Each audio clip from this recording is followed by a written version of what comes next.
ರೈತರು ಆಧುನಿಕ ಕೃಷಿಗೆ ಒತ್ತು ನೀಡುವ ಮೂಲಕ ಕೃಷಿಯ ಬಗ್ಗೆ ಹೆಚ್ಚಿನ ತಾಂತ್ರಿಕ ಸಲಹೆಯನ್ನ ಪಡೆದು ಅಧಿಕ ಆದಾಯ ಗಳಿಸುವ ಮೂಲಕ ಸಮಾಜದ ಮುಖ್ಯ ವಾಹಿನಿಗೆ ಬರಬೇಕು ಎಂದು ಸೆಟ್ರಿಸ್ ಸಂಸ್ಥೆಯ ಕೃಷಿ ತಾಂತ್ರಿಕ ಸಲಹೆಗಾರ ಶಿವಕುಮಾರ್ ಹೇಳಿದ್ದಾರೆ. ಚಳ್ಳಕೆರೆ ತಾಲೂಕು ಪರಶುರಾಮಪುರ ಗ್ರಾಮದ ರೈತ ಭವನದಲ್ಲಿ ಇನ್ಫೋಸಿಸ್, ಸೆಟ್ರಿಸ್ ಹಾಗೂ ಕುಸುಮಗಿರಿ ರೈತ ಉತ್ಪಾದಕರ ಸಂಸ್ಥೆಯ ಸಹಯೋಗದಲ್ಲಿ ರೈತರಿಗೆ ಹಮ್ಮಿಕೊಂಡಿದ್ದ ಕೃಷಿ ತಾಂತ್ರಿಕ ಕಾರ್ಯಾಗಾರ ಹಾಗೂ ಉಚಿತ ಸಿವಿಟ್ ಜೈವಿಕ ಉತ್ಪನ್ನ ವಿತರಣಾ ಕಾರ್ಯಕ್ರಮ ಉದ್ದೇಶಿಸಿ ಮಾತನಾಡಿದರು.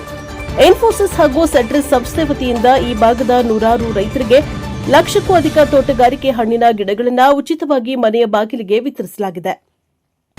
ಇಲ್ಲಿ ಇವುಗಳ ಸಂರಕ್ಷಣೆ ಹಾಗೂ ನಿರ್ವಹಣೆ ಬಹಳ ಮುಖ್ಯ. ಆದ್ದರಿಂದ ಗಿಡ, ಮರ ಎಲ್ಲ ಸಸ್ಯಗಳಿಗೆ ಪೋಷಕಾಂಶಗಳ ಕೊರತೆ ಕಂಡುಬರುವುದು ಸಾಮಾನ್ಯ. ಆದರೆ ಇದನ್ನು ಗುರುತಿಸಿ ಸಮಗ್ರ ನಿರ್ವಹಣೆ ಮಾಡುವುದು ಅಷ್ಟೇ ಮುಖ್ಯವಾಗಿರುತ್ತದೆ. ರೈತರು ಯಾವುದೇ ಬೆಳೆಯನ್ನ ಇಡುವ ಮುನ್ನ ಮಣ್ಣು, ನೀರು ಪರೀಕ್ಷೆ ಮಾಡುವ ಮೂಲಕ ಭೂಮಿಗೆ ಅಗತ್ಯ ಪೋಷಕಾಂಶಗಳನ್ನು ಒದಗಿಸಿ ಬೆಳೆ ನೆಟ್ಟರೆ ನಿರೀಕ್ಷಣೆಗೆ ತಕ್ಕ ಲಾಭ ಗಳಿಸಲು ಸಾಧ್ಯ ಆಗುತ್ತದೆ ಎಂದರು. ಇದೇ ವೇಳೆ ಗೆಳೆಗಳಿಂದ ಎದುರಾಗುವ ಕೊರತೆಗಳ ಬಗ್ಗೆ, ಭೂಮಿಯ ರಸಾರ ಹಿಡಿಯುವ ಬಗ್ಗೆ ಮಾಹಿತಿಯನ್ನ ನೀಡಿದರು. ಇದೇ ವೇಳೆ ಈಗಾಗಲೇ ಸಸಿಗಳನ್ನು ನೆಟ್ಟು ರೈತರಿಗೆ ಉಚಿತವಾಗಿ ಸೀವಿಡ್ ಹೆಸರಿನ ಜೈವಿಕ ಶ್ರಾವಣವನ್ನು ಉಚಿತವಾಗಿ ವಿತರಿಸಲಾಯಿತು.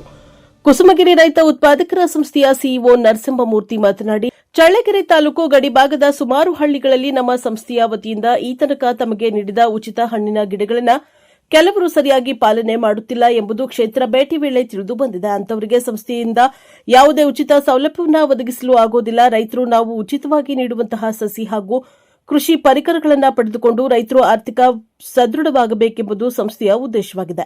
ಇದರ ಸೌಲಭ್ಯವನ್ನು ಪ್ರತಿಯೊಬ್ಬ ರೈತರು ಪಡೆದುಕೊಳ್ಳಬೇಕು ಎಂದರು. ಕಾರ್ಯಕ್ರಮದಲ್ಲಿ ಅಖಂಡ ಕರ್ನಾಟಕ ರೈತ ಸಂಘದ ತಾಲೂಕು ಅಧ್ಯಕ್ಷ ಚಿಕ್ಕಣ್ಣ ಕಾರ್ಯಕ್ರಮ ಉದ್ಘಾಟಿಸಿ ಮಾತನಾಡಿದರು. ಈ ವೇಳೆ ಸಂಘದ ಜಿಲ್ಲಾಧ್ಯಕ್ಷ ಎಂಜಿ ಕಂಚಪ್ಪ ಹಾಗೂ ರೈತ ಮುಖಂಡರಾದ ರಾಮಚಂದ್ರಪ್ಪ, ಬಾಷಾಸಾಬ್, ಹಾಲರಾಮೇಶ್ವರ, ಮುದ್ದಣ್ಣ, ಮಂಜಣ್ಣ, ನರಸಿಂಹಮೂರ್ತಿ ಮತ್ತಿತರರು ಹಾಜರಿದ್ದರು. Bureau report Manjunath, Praja Power TV, పరశురామపుర.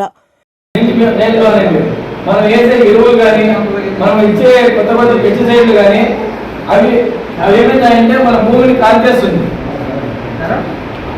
Organic శాతం లేకుండా చేస్తుంది. మనం వాడే కెమికల్ ఏదైనా కూడా అండి మీకు